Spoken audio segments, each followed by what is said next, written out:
করা ও নিজের শরীরকে ক্ষতবিক্ষত করা সম্পর্কে ইসলাম কি বলে? নবী করিম সাল্লাল্লাহু আলাইহি ওয়াসাল্লাম বুখারী বর্ণিত হাদিসে বলেছেন, লাইসা মিন্না মান দারাবাল খুদুদ ওয়া শাক্কাল জুয়ুব ওয়া দাআ বিদাওয়াল জাহিলিয়া।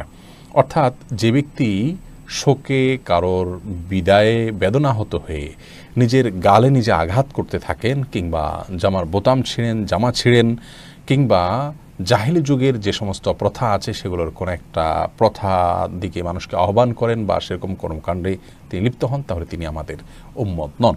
নবী আলাইহিস সালাম এই ব্যক্তিকে তার উম্মত নন বলে পরিচয় দিয়েছেন। অথচ হুসাইন রাদিয়াল্লাহু তাআলা আনহু নবী আলাইহিস সালামের প্রিয় দৌহিত্রের ওয়াফাতকে কেন্দ্র করে তাকে নির্মমভাবে নৃশংসভাবে যে সপরিবারে হত্যা করেছে জালিমরা, সেই ঘটনাকে কেন্দ্র করে আমাদের যে সমস্ত ভাইয়েরা এ ধরনের কর্মকাণ্ড করে থাকেন, সেই কর্মকাণ্ডগুলো এই হাদিসের আলোকে পরিত্যাজ্য এবং গুনাহের কাজ, এবং এ ধরনের কর্মকাণ্ড কোনো মুসলমান করতে পারে না। অনেক সময় দেখা যায় আমাদের নিজেদের আত্মীয় স্বজন, একান্ত কাছের কোনো মানুষ মারা গেলেও আমরা খুব বেশি অস্থির হয়ে পড়ি এবং নিয়ন্ত্রণ হারিয়ে আমরা অনেক সময় ভাঙচুর করি, জামা ছেঁড়াফেরা করি, বুকে থাপ্পড় দিতে থাকি, নিজেকে নিজে আঘাত করতে থাকি।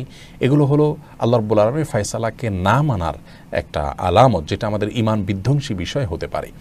আল্লাহ রাব্বুল আলামিন যদি কাউকে মৃত্যু দান করেন, তাহলে আমাদেরকে কোনো বিপদ হলে যেরকম আমরা পড়ি সেরকম ইন্না লিল্লাহি ওয়া ইন্না ইলাইহি রাজিউন পড়ব।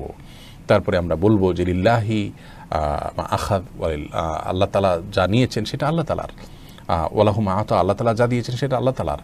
অতএব কুল্লু শাইইন ইনদাহু বিমাকদার, প্রত্যেকটা মানুষ কখন দুনিয়াতে আসবেন, কখন যাবেন, এগুলো আল্লাহ তাআলার কাছে পূর্ব থেকে নির্ধারিত।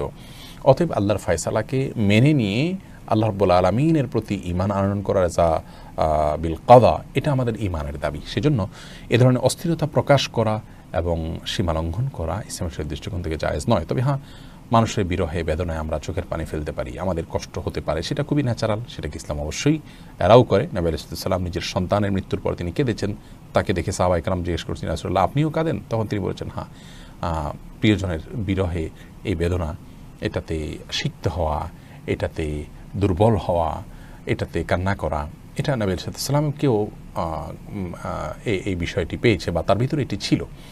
কিন্তু এটার জন্য আপনার কোনো প্রকার সীমা লঙ্ঘন করা বা বাড়াবাড়ি করা কি ইসলাম সমর্থন করে না। এরপরে প্রশ্ন করেছেন আবু বকর, আপনি জানতে চেয়েছেন আশুরা উপলক্ষে কি কোনো নফল নামাজের বিধান রয়েছে? না, আশুরা উপলক্ষে বিশেষ কোনো নফল নামাজের বিধান